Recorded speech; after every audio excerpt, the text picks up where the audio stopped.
আসসালামু আলাইকুম বন্ধুরা, আমি কি আর আপনাদেরকে স্বাগতম। আজকে আপনাদের সাথে আলোচনা করব সাদা স্রাব নিয়ে। সাদা স্রাব কি প্রেগন্যান্সির লক্ষণ?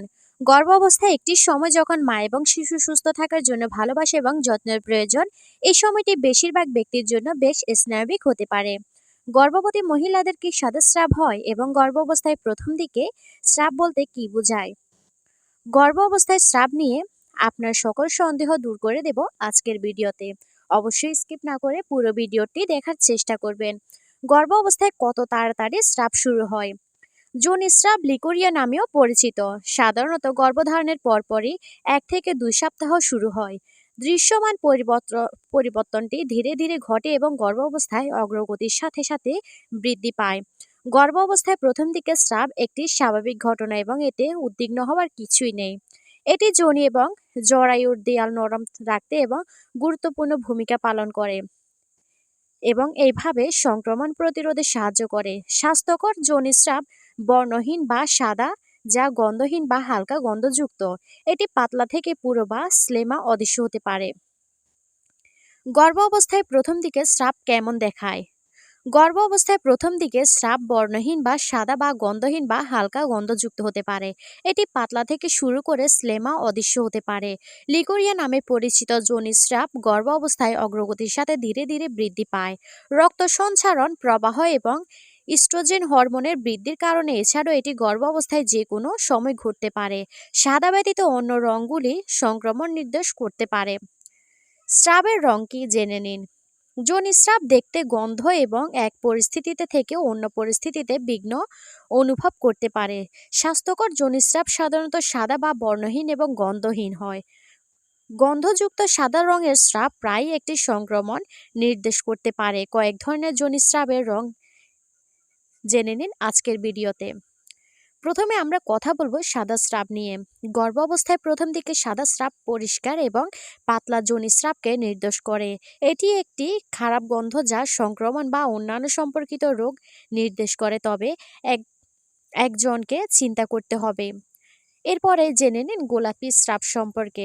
গর্ভ অবস্থায় হালকা গোলাপি স্রাব স্পটিং নামে পরিচিত এবং গর্ভধারণের পর হতে পারে। গোলাপি রঙের বৃদ্ধি গর্ভপাত বা ব্যাকটেরিয়াপিক গর্ভাবস্থায় ইঙ্গিত হতে পারে।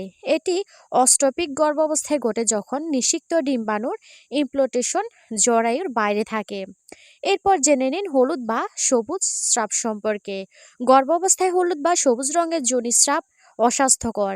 এটি একটি যোনি সংক্রমণের একটি ইঙ্গিত যা যৌনবাহিত রোগ বা সার্ভিকাল রোগ হতে পারে। একটি হলুদ বা সবুজ রঙের গন্ধযুক্ত ফেনাযুক্ত টেক্সচারযুক্ত স্রাব নির্দেশ করে অবিলম্বে ডাক্তারের সাথে পরামর্শ করার। এটি গুরুতর জটিলতার সাথে সম্পর্কিত হতে পারে যা ভ্রূণকে প্রভাবিত করতে পারে। লাল এরপর জেনে নিন লাল স্রাব সম্পর্কে।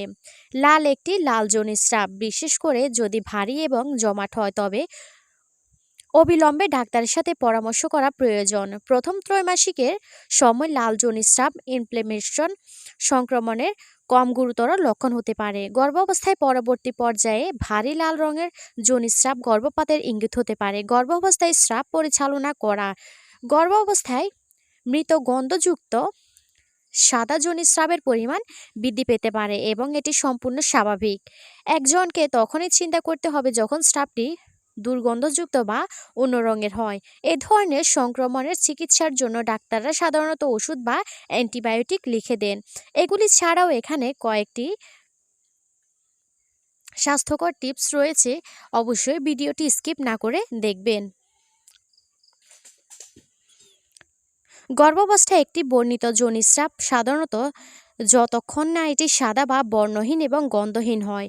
এটি স্বাভাবিক স্রাব একটি খারাপ গন্ধ এবং অথবা রং পরিবর্তন, যেমন লাল, হলুদ বা সবুজ দ্বারা নির্দেশিত। এই ধরনের থেকে দেরি না করে একজন ডাক্তার বা স্থানীয় গর্ভসেবা প্রদানকারীর সাথে যোগাযোগ করুন। সঠিক ওষুধ বা স্বাস্থ্যবিধি অনুসরণ করুন অথবা রোগ থেকে মুক্ত থাকুন। অবশ্যই বুঝতে পেরেছেন যে কোন স্রাবের কী লক্ষণ। আপনি গর্ভ অবস্থায় যদি আপনি সাদা স্রাব দেখা দেয়, তাহলে এটি কিন্তু একেবারে ভালো এবং এটিতে কিন্তু কোনো রোগের ঝুঁকি নেই। আপনি যদি হলুদ, সবুজ, লাল ধরনের কোনো স্রাব দেখতে পারেন অবশ্যই ডাক্তারের সাথে যোগাযোগ করার চেষ্টা করবেন।